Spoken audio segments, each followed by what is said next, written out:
দেশটা তো শুধু মানে কোনো দলের না, আমি সব বাদ দিলাম। আমাদের যদি ধরেন আপনি ছাত্র দল না, আমিও কোনো দল করি না, কিন্তু আমাদের দেশটা তো সবার পাওয়ার চেক অ্যান্ড ব্যালেন্স তো লাগবেই। এটা তো আপনি লয়ার স্টুডেন্ট হিসেবে জানেন। তো এটা তো আমরা যাইতে চাই, এটা কি?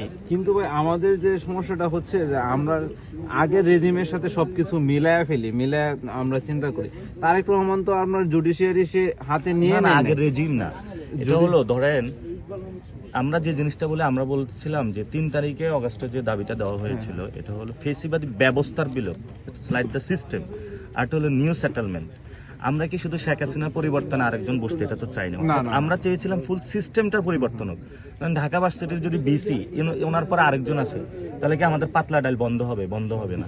এটা নিয়ম করতে হবে যে ছাত্র দল হোক, ছাত্র শক্তি হোক, ছাত্র শিবির হোক, সবার জন্য হলো ডালটা ভালো হবে, ঠিক না? তাহলে সিস্টেমের পরিবর্তন। তাহলে এই যে সিস্টেমের পরিবর্তন, এটা তো আর কেউ কথা তুললো না, কথাটা আমরাই তুললাম। ভাই আমরা ছাত্র দল করি, আবার বিএনপি নিজেরাও তো চাইতেছে সিস্টেমের পরিবর্তন করতে। ওরা চাইতেছে যে ছাত্র দলের প্রতি তো আমরা সহমত। দেখা গেছে ছাত্ররা আন্দোলন করছে, ছাত্র দলে পার্টিসিপেট করছে না। ছাত্রদের মধ্যে অনেক উপদেষ্টা হয়েছে, ছাত্র দলে শুধু লাঠিয়াল বাহিনী হিসেবে ব্যবহার করে, আর কোনো কিছু দেয় না। আপনি চিন্তা করেন, যুব দল অথবা তারপরে টাকা পয়সা বা বিভিন্ন জায়গায় গুলিস্তান মার্কেট থেকে টাকা টুকা উঠায়।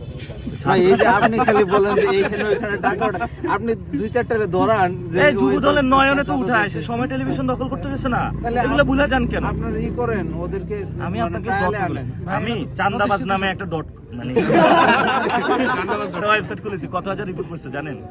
11,000 রিপোর্ট করেছে, 11,000 রিপোর্ট করেছে, এবং প্রত্যেকটা রিপোর্টে বলতেছে যে অধিকাংশ যুব দলের সাথে ডকুমেন্টেড করে আপনারা। ভাই এটা আপনিও জানেন যুব দলের কি কেমনে চলে।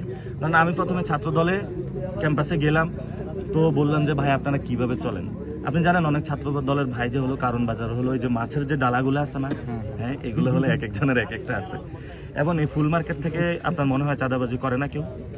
এখন আপনার এইগুলো যদি কেউ না বলে, হ্যাঁ বলতে হবে। আমি তো বলতেছি, উল্টা তো আমার বলে আপনারা যেটা চান।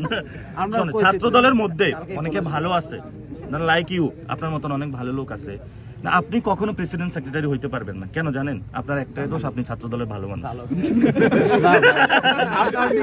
এই এক খোঁড়া যুক্তি সবাইকে দেন ভাই, এটা তো এক খোঁড়া যুক্তি না ভাই। আপনি বলেন বিএনপি পার্টিটা চলে কিভাবে? ধরেন এই যে মির্জা আব্বাস সাহেব এখান থেকে অনেকগুলো টাকা তোলে, তারপরে হলো এই যে রবিউলের মতন আরো অনেকগুলো আছে যারা টাকাটা তোলে, টাকা তুলে এই যে যুব দলের কমিটিগুলো দেয়, ছাত্র দলের কমিটিগুলো চালাকে। যে আপনারা, আমি ওই দিন যাই খোঁজ পাইছি জামায়াতের আমিরের বিরুদ্ধে যে এখানে ক্যাম্পাসে ঝাড়ু মিছিল করছিলেন না আপনারা, এই যে বিভিন্ন প্রোগ্রাম করেন না, এই টাকাটা দেয় কি? আপনি বলেন, আপনি যে প্রোগ্রামে যান, এই প্রোগ্রামগুলো টাকা দেয় কি? আমরা তো এত আপার নেতৃবৃন্দ না, তবে আমরা যাই, আমাদের তো। আপনি ঢাকা ইউনিভার্সিটির লয়ার স্টুডেন্ট, আমাদের দলের এখনো প্রোগ্রামে ওইরকম ভাবে যে মানে ভিজিবল কোনো কিছু যে খাওয়ানো টাওয়ানো বা কিছু পয়সা করে দেওয়া, আপনি এখন এই যে ছাত্র দলের আমার নামে নাসির ভাই, দেখবেন আপনি এখানে দাঁড়ায় আছেন, উনি ঠিকই গুলশানে একটা রেস্টুরেন্ট আছে, আছে না? আছে তো, থাকতে পারে। এখন আপনি তো আপনার ভাই ব্রাদারের সাথে যান, আরে শুধু মাঝে মধ্যে, আর উনি প্রতিদিনই ওইখানে থাকে।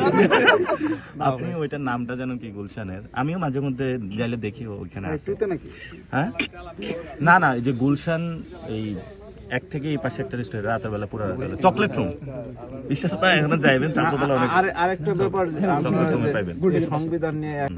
আচ্ছা, উনার যে ব্যাপারটা, উনি যদি এখন ছেড়ে দেয়, তাহলে ওনাকে তো একটা বৈধ উপায়ে অন্য আরেকজনকে বসানোর মতো। আপনি লয়ার স্টুডেন্ট, এখন বৈধ উপায়ে ছাড়া এখন বিএনপি থেকে একজনকে বানাই দেন। আচ্ছা, বিএনপি থেকে হবে, তবে একটু সময় হবে। সে তো প্রত্যেকদিনই পয়সা ষড়যন্ত্র করে দেয়। এখন আপনার যদি দেশি স্পিকার না থাকে, তাহলে সে পদত্যাগটা করবে কার কাছে?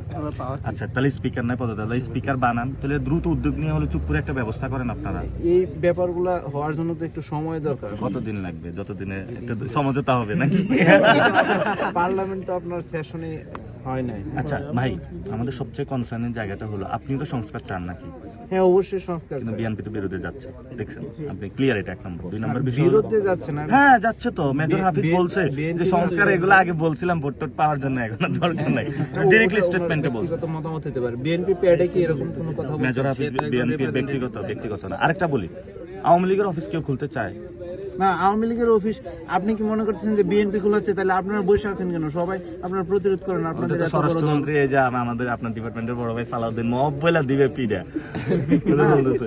উনি পিটাবে কেন? আওয়ামী তাহলে লীগের যাবেন বিরুদ্ধে ছাত্রদলের সবাই মিলে আওয়ামী লীগের অফিস বন্ধ করতে যাবো, ছাত্রদল রাজি আছে?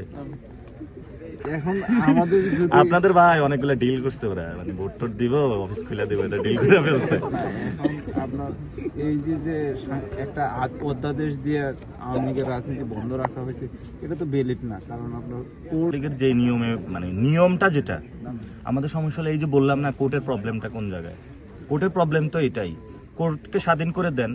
কোর্ট তো স্বাধীন, কে বলছে? আপনার কেন ওটা চাবিটা হলো তারেক রহমানের কাছে।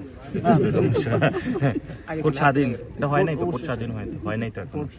আপনি সংবিধানের মানে লয়ার স্টুডেন্ট হলে আপনি মানে মানুষকে হলো রং ইনফরমেশন দিতে পারবেন না। না, কোর্ট স্বাধীন। কোর্ট স্বাধীন, হাসিনার সময় তো স্বাধীন ছিল। না, কোর্ট স্বাধীন। কোর্ট স্বাধীন না। হ্যাঁ, হাসিনার শাহী আমল ওইটা, আর বর্তমান কোর্টের কি আমলে- হয়েছে জানেন? আপনি বলেন এই যে আসাদুজ্জামান সে যে ইলেকশনটা করছে এবং উনি বিএনপির মুখপাত্র হিসাবে কাজ করছে এবং উনি রাষ্ট্রের এটা পারে না। আপনি কোন ইয়ারে পড়েন? আমার সেকেন্ড ইয়ার সেকেন্ড ইয়ারে। তাহলে আরেকটু ডিপার্টমেন্ট পড়লে হলে আপনি টের পাইবেন। এটা তো উনি করতে পারেন না, উনি যে জিনিসটা করছে, হ্যাঁ সাংবিধানিক পদে থেকে উনি অনেক কিছু করতে পারেন, তারপর উনি ওটা জায়েজ বানায় নিছে। এবং আপনি দেখবেন কোর্টে কিন্তু বিশাল এখন চেঞ্জিং হচ্ছে। সাংবিধানিক পদে যেই পদটা অ্যাটর্নি জেনারেল, এই পদে থেকে রাজনীতি করা এরকম কোনো বাধা নাই। কনফ্লিক্ট অফ ইন্টারেস্ট, আপনি তো রাষ্ট্রের আইনজীবী, আপনি